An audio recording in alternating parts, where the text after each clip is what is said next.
Gimmicks are a tale as old as time, whether it be making something particularly good at one thing and one thing only, giving a character an ability that's unique to them while being lackluster in every other aspect, or taking away a core mechanic to give a new one. TF2 is no stranger to this. The Your Eternal Reward, the Huo Longheater, the Machina, the Gunslinger, the list could go on. These things have their uses, and none are bad, but they usually require a very specific skill set to utilize properly that's typically found outside of the usual gameplay styles for these respective characters. There's one that goes back as far as I can remember, and was once part of a feature that is now lost to time. It was one of the pioneers in a now common TF2 feature, and it couldn't headshot. Today we're talking about the Lemonade Dart Gun, the Sydney Sleeper. My name's Cody, and I'm here to ask one simple question and hopefully get one simple answer. How bad could it be?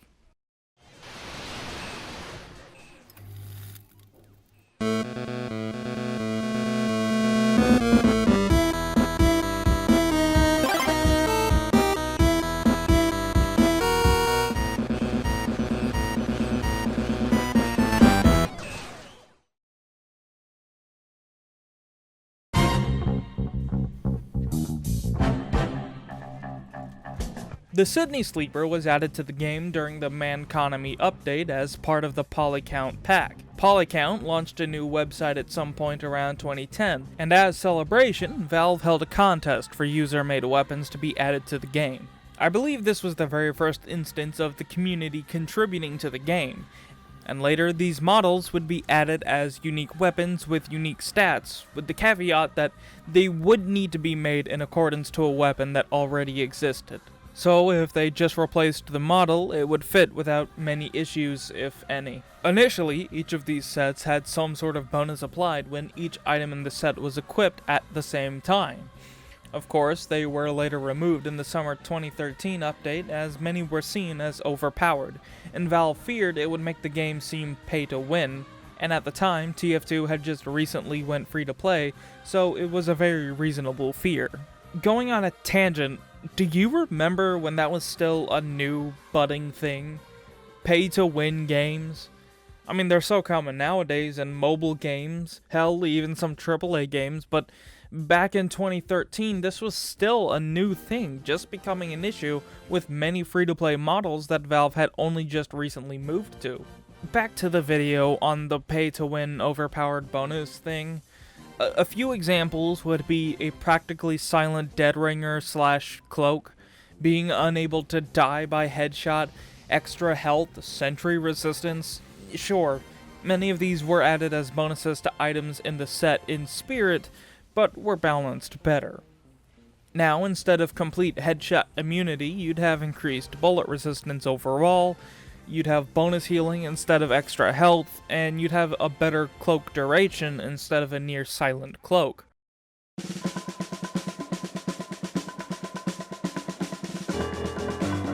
Initially, the Sydney Sleeper only applied Girardi hit, at the expense of not being able to get headshots. It went through a few other changes, like no random crits and being unable to penetrate targets, getting an increased charge rate. It was finally given a headshot bonus. While not dealing any extra damage, it did apply Girardi in a radius and extinguished teammates. Oops, no more radius. Also, it doesn't last as long now, only lasting 5 seconds at most, and finally gaining a mini crit on headshot while reducing Girardi cooldown. This is what we're finally left with. A plus 25% charge rate. Scoped hits will apply Girardi for 2 to 5 seconds depending on your charge level. Scoped headshots mini crit instead of full crit, and reduce the remaining cooldown of Girardi by 1 second. It cannot randomly crit, and no headshots. Of course, these two seem to conflict with each other, but I think this is actually referring to the fact that you'll never trigger a headshot kill in terms of kill icon or in the score menu.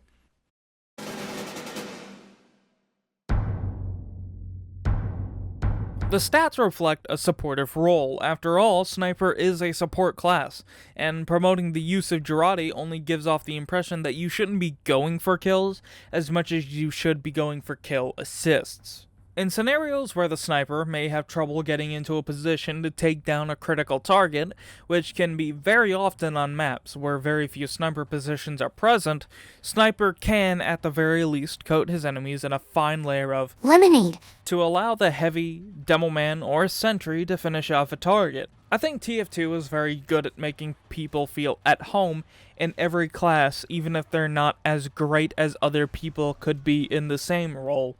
I'm no sniper. I'm terrible at it. Look at this gameplay. I can safely say, using the Sydney Sleeper, I at least don't feel like I'm completely wasting my time, or other people's time. Instead of hiding in the battlements on the back, I can go on the field, scope in, and code a guy in lemonade for someone else to win a fight.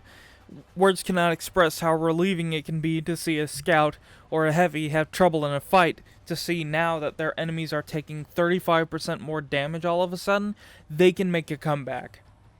Even if no one's dying from it, coding a guy already low on health and lemonade can make them retreat, as no amount of extra damage is worth trying to take out a sniper, ultimately doing seemingly nothing.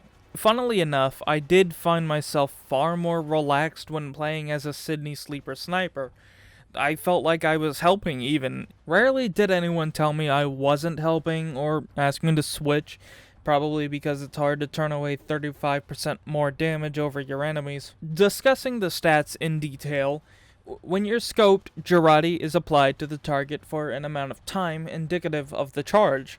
This comes in handy when taking into account that you have a buff to your charge rate, this meter here. These stats especially help during fights where something like heavies are populating the battlefield. As you're probably aware, heavies tend to take longer to take down, and the longer that 35% more damage increase is applied, the easier it'll be for your heavier soldier or whatnot to take it down. Take into account as well that your damage, while maybe minuscule, is still dealt as well.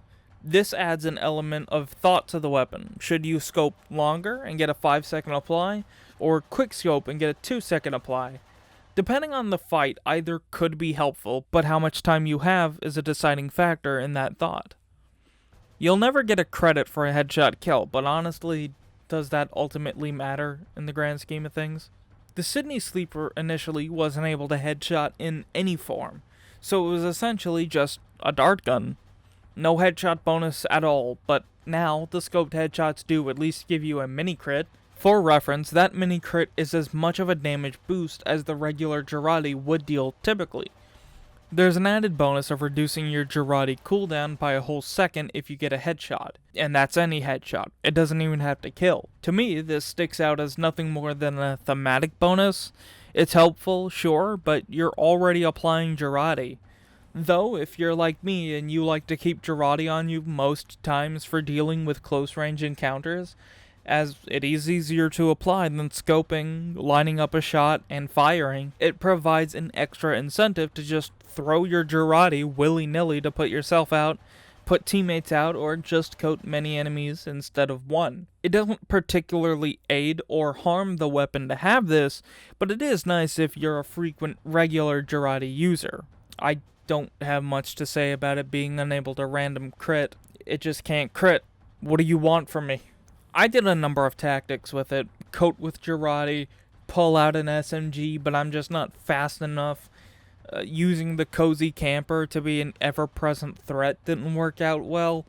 I personally found it best to just keep the Girardi on me to aid when landing a shot was easier said than done. These stats, in practice, are about as plain as I could possibly lay out, and I've already covered how I felt using it. It's a support weapon. You're meant to use it to help your teammates in a tough fight, and it can be beneficial. As I said, 35% extra damage on top of whatever potential damage dealt by the user is nothing to scoff at. I noticed that usually being covered in lemonade is enough to make people retreat to avoid taking that extra damage. Again, I'm no master sniper, but if I'm able to make somebody leave the battlefield for even a number of seconds, especially if that someone was an opposing sniper, or a heavy that can deal terrifying damage, it may not be the best for eliminating targets, but being able to make them vulnerable is one hell of a thing. It can also extinguish your teammates, something that I think I've neglected to mention until now. Oops. Shooting a teammate while scoped will extinguish the flames, though I do have trouble pulling it off consistently. But it just proves how this is the ultimate support sniper weapon. It doesn't directly have a damage nerf, but it just feels like it's not doing as much damage as it should. That's likely due to the fact that you can't get critical shots. At most, in fact, I've only ever saw 150-ish damage being dealt myself.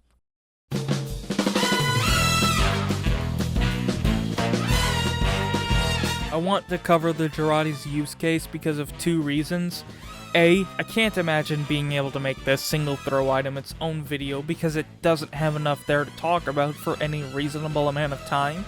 And B, it is very thematic to the topic. The Girardi is a thrown item that coats the player in lemonade and causes them to take mini crits, again 35% extra damage, from all sources. Once you get 11 sniper achievements, you're automatically awarded the item.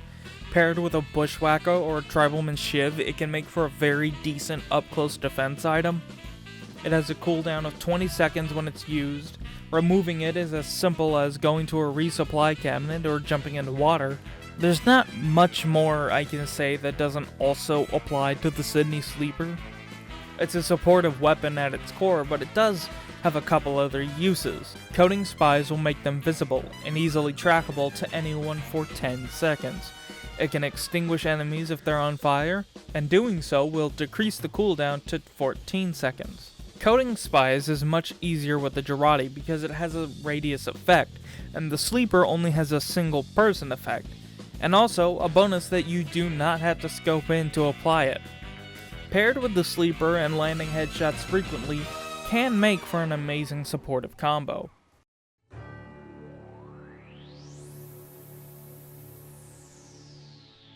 So, in conclusion, extra damage? Yes please. Free extinguisher? Oh yeah. Lack of responsibility when I inevitably fuck up and be a bad sniper? Yes. I'm not saying you have to be a bad sniper, nor do I think it's a crutch weapon. It's a support weapon through and through, and your team will love you if you can properly hit those shots. Or, to put it simply, be polite, be efficient, but maybe be okay with the fact you're definitely not going to kill everyone you meet.